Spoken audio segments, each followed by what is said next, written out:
Shalom, this is Levi Shore. Welcome back to Swing Torah. So today we're going to do Parsha Masei, about the 42 wondrous journeys we had in the Midbar, in the wilderness. So it's an amazing lesson that this Parsha teaches us. And it teaches us about Simchas Chaim, about the happiness of life. How can we be happy through the journey of life? So we're going to see in this Parsha, it's going to teach us amazing things about Simchas Chaim, about just enjoying being alive.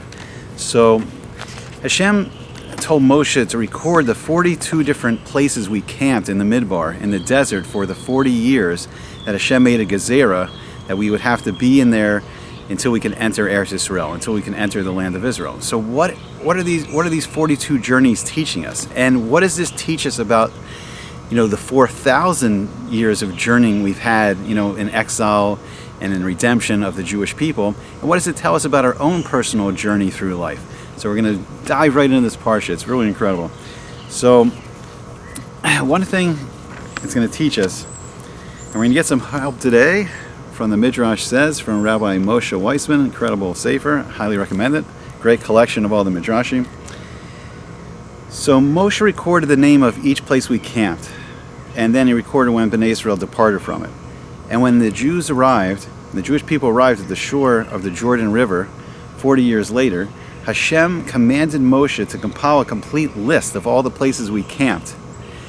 So why does the Torah record this? So to later generations, it would seem almost past belief, beyond belief, how a nation numbering millions of souls could survive 40 years in the wilderness, in the desert. So they would attempt to interpret this period of history in a natural manner by advancing all types of theories, such as Bnei Israel traveled through habitable regions, and similar to other nomadic tribes, they sustained themselves from regional water sources and nourished themselves on plants found there, or plants which they planted and harvested during their long travels.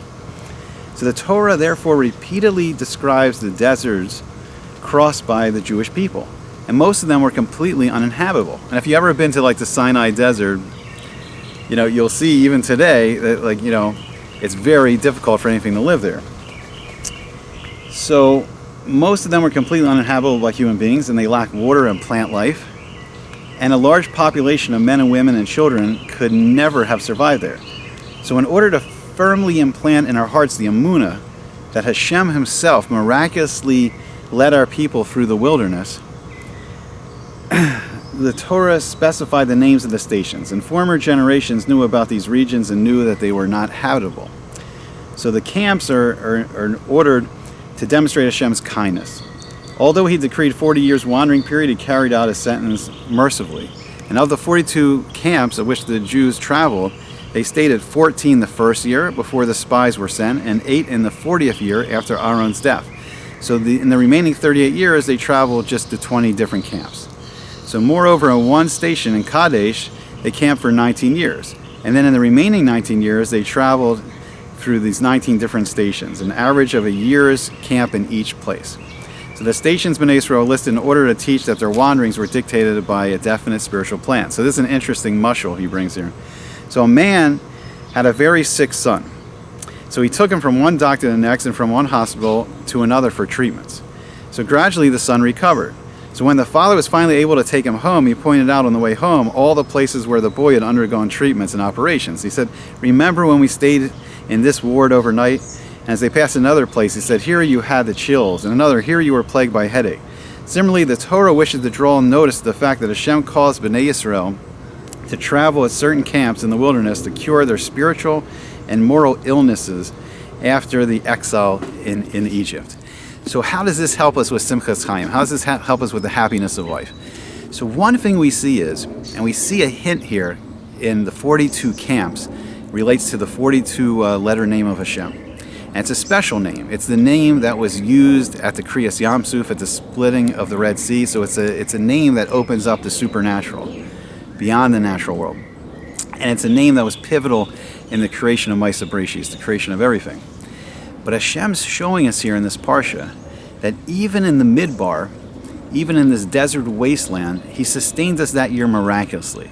And we had, the Anani Kavod, we had the clouds of glory that surrounded us and protected us. We had the manna fell, and we had the Beer of Miriam, the well of Miriam that gave us water. and that caused like fruit trees and things to grow. So Hashem sustained this in this supernatural manner that year, those 40 years in the Midbar. But what we can take from this also is we can take, and this can lead to a Simchas Chaim, because we realize that Hashem is always there with us in our personal journey. And He's been there for our 4,000 years of exiles, of Guluses and Gelulas and redemptions. And B'ezrat Hashem, we're going to see this final Geula, this final redemption soon. But Hashem's always been there with us. And even in the darkest periods of history, Hashem's been with us. And in our greatest heights, Hashem's been with us. And in our own personal journeys, no matter what's happening. See, if happiness is only related to when it's sunny out and when we're healthy and when we get a raise at work or a business, our little business takes off and becomes bigger, or if it's only related to our triumphs, then we're not happy in our defeats. But if we see that Hashem is always with us in our journeys and always doing this, and why is He doing this? He's doing this to help us grow spiritually, to grow in ruchnius. And all these things that we see as obstacles sometimes are there for us to overcome it, to defeat it. It's just like a sparring partner helps the boxer get better. And these troubles that we see as troubles and difficulties and obstacles in life are there to help us grow, to help us become better people, kinder, nicer, more filled with rachamim, more filled with compassion for everyone else. And we get out of ourselves and we start thinking of other people. And that's the journey of life. And that's the Simchas Chaim. And that's when we start really being, happy of being alive. We take great joy in our friends and our family and meeting new people and building relationships with our family and our friends and building a relationship with Hashem. And then we create a kinder world, a world more full of compassion. And when we see that Hashem is always with us on this journey, we have an infinite being, this all-powerful infinite being that's on our side, that's in our corner. And even the difficulties in life are only being brought for our good, even though we can't see it. But they're being brought for our good to help us grow and help us become better and stronger and leading us. And this path, this journey is leading us eventually, B'ezrat Hashem, to the Geula, to all the Jews returning to Eretz Yisrael, to the land of Israel.